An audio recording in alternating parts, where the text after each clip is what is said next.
Hi friends, എല്ലാവർക്കും നമസ്കാരം.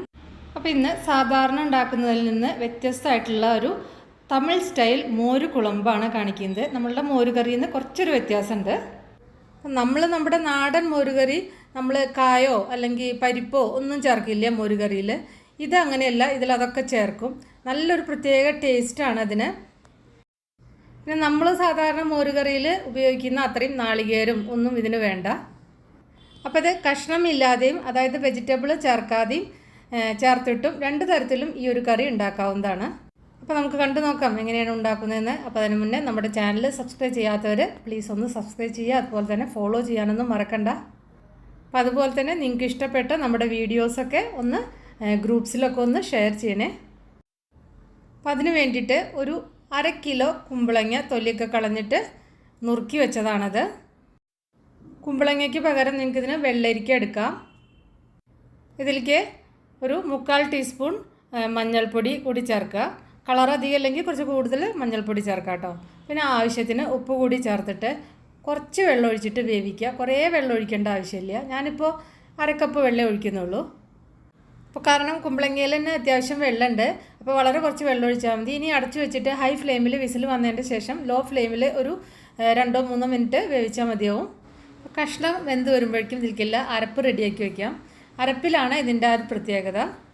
അപ്പോൾ ഒരു ചിരകിയ നാളികേരമാണെങ്കിൽ ഒരു 3/4 കപ്പ് പ്ലസ് ഒരു വലിയ ടേബിൾ സ്പൂൺ നാളികേരം എടുക്കുക കേട്ടോ. ഞാനിപ്പോൾ ഇത് കഷ്ണങ്ങളായിട്ടാണ് എടുത്തിരിക്കുന്നത്. പിന്നെ ഇതിലേക്ക് തുവരപ്പരിപ്പ് കുതിർത്തിയതാണ് ചേർക്കേണ്ടത്. ഒരു 15-20 മിനിറ്റ് കുതിർത്തി വെച്ച തുവരപ്പരിപ്പാണത്. ഇതൊരു ടേബിൾ സ്പൂൺ വേണ്ടു, കൂടുതലാവരുത്. ചില ആളുകൾ ഇതിൻ്റെ കൂടെ 1 ടീസ്പൂൺ പച്ചരി കുതിർത്തിയതും കൂടി ഇതിൻ്റെ കൂടെ ചേർക്കാറുണ്ട്. അപ്പം നിങ്ങൾക്ക് നാളികേരം കുറച്ച് മതിയെങ്കിൽ നാളികേരത്തിൻ്റെ അളവ് വേണമെങ്കിൽ ഒന്ന് കുറച്ചിട്ട് 1 ടീസ്പൂൺ പച്ചരി കൂടി ഈ പരിപ്പിൻ്റെ കൂടെ കുതിർത്തുക. എന്നിട്ട് അരച്ചാൽ മതിയാവും. ശ്രദ്ധിക്കുക, ഈ പരിപ്പും അരിയും ഒന്നും കൂടിപ്പോവരുത്.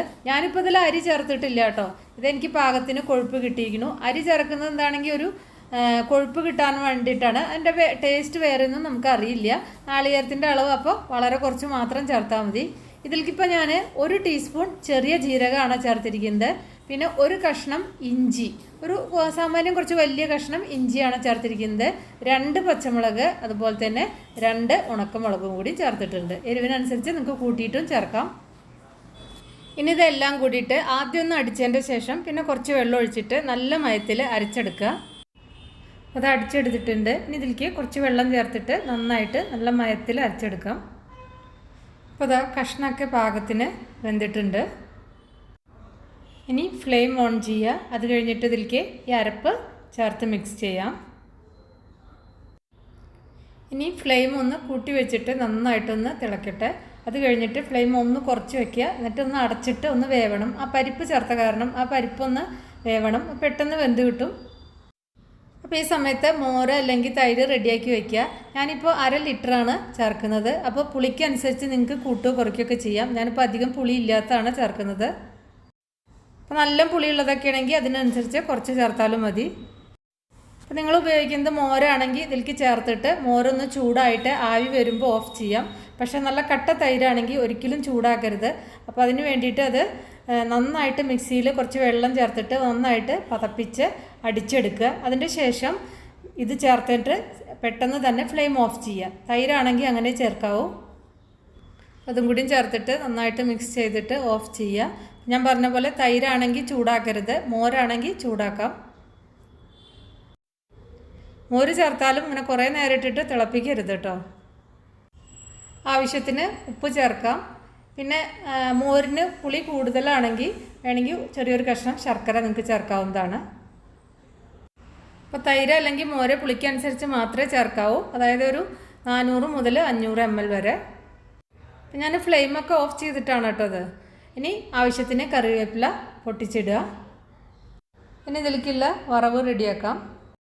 അപ്പോൾ അതിന് വേണ്ടിയിട്ട് പാൻ അടുപ്പത്ത് വെച്ചിട്ട് അതിലേക്ക് ആവശ്യത്തിലുള്ള വെളിച്ചെണ്ണ ഒഴിക്കുക. ഇത് വെളിച്ചെണ്ണയിൽ തന്നെ വറവിടണം കേട്ടോ. പിന്നെ ഇതിലേക്ക് 1 ടീസ്പൂൺ കടുക്, പിന്നെ 1/2 ടീസ്പൂൺ ഉലുവ, പിന്നെ 1 സ്പൂൺ ഉഴുന്ന്. സാധാരണ നമ്മൾ മോരുകറിയിൽ ഉഴുന്നിടാറില്ല, പക്ഷേ അവരുടെ സ്റ്റൈലിലുള്ള മോരുകറിയിൽ ഉഴുന്നിടും. ഈ സമയത്ത് ഇതിലേക്കൊരു 4-5 ചെറിയ ഉള്ളി വട്ടത്തിൽ അരിഞ്ഞതും കൂടി ചേർത്തിട്ട് ഒന്ന് മൂപ്പിക്കുക. അപ്പോൾ നല്ല ടേസ്റ്റ് ഉണ്ടായിരിക്കും കറിക്ക്. അപ്പോൾ എൻ്റെ കയ്യിൽ ഇല്ലാത്ത കാരണം ഞാനിപ്പോൾ ചേർത്തിട്ടില്ല. അപ്പോൾ ചെറിയ ഉള്ളി ഉപയോഗിക്കുന്നവരാണെങ്കിൽ തീർച്ചയായിട്ടും ചെറിയ ഉള്ളി കൂടി ചേർത്തിട്ട് ഒന്ന് മൂപ്പിക്കുക. പിന്നെ ഉണക്കമുളക് 2-3 എണ്ണം, പിന്നെ കറിവേപ്പില, പിന്നെ ഏറ്റവും അവസാനം ഫ്ലെയിം ഓഫ് ചെയ്തതിൻ്റെ ശേഷം കുറച്ച് കായം. ആ കായത്തിൻ്റെ ഫ്ലേവർ ഈ കറിക്ക് നല്ല ടേസ്റ്റാണ്. എന്ന് വെച്ചിട്ട് കുറേ കായമൊന്നും ചേർക്കരുത്, കുറച്ച് മാത്രം ചേർക്കുക. ആ കായത്തിൻ്റെ മണം അല്ലെങ്കിൽ ആ ടേസ്റ്റ് വേറെ അറിയാനൊന്നും പാടില്ല, അത് പ്രത്യേകം ശ്രദ്ധിക്കണം. പിന്നെ ഇത് കറിയിലേക്ക് ഒഴിക്കുക. കുറച്ച് കറി എടുത്തിട്ട് ആ പാനിലേക്ക് ഒഴിച്ചിട്ട് അതും കൂടി ഒഴിക്കുക. അപ്പോൾ അത് കറിക്ക് നല്ലൊരു ടേസ്റ്റ് തന്നെയാണ്. അപ്പോൾ അതാ നമ്മുടെ അടിപൊളി മോർ കുളമ്പ് റെഡിയായി. അപ്പോൾ നിങ്ങളെല്ലാവരും ഉണ്ടാക്കി നോക്കുക. നമ്മളുണ്ടാക്കുന്നതിൽ കുറച്ചൊരു വ്യത്യാസത്തോട് കൂടിയിട്ടുള്ള ഒരു മോരുകറി അല്ലെങ്കിൽ മോർ കുളമ്പാണത്. അപ്പോൾ നിങ്ങൾ ഉണ്ടാക്കി നോക്കിയിട്ട് നിങ്ങളുടെ ഫീഡ്ബാക്കൊക്കെ അറിയിക്കുക. ഇഷ്ടപ്പെട്ടാൽ ലൈക്ക് ചെയ്യാനും ഷെയർ ചെയ്യാനും കമൻറ്റ് ചെയ്യാനൊന്നും മറക്കണ്ട. അപ്പോൾ നമുക്ക് വേറെ ഈസി റെസിപ്പി വീണ്ടും കാണാം. താങ്ക്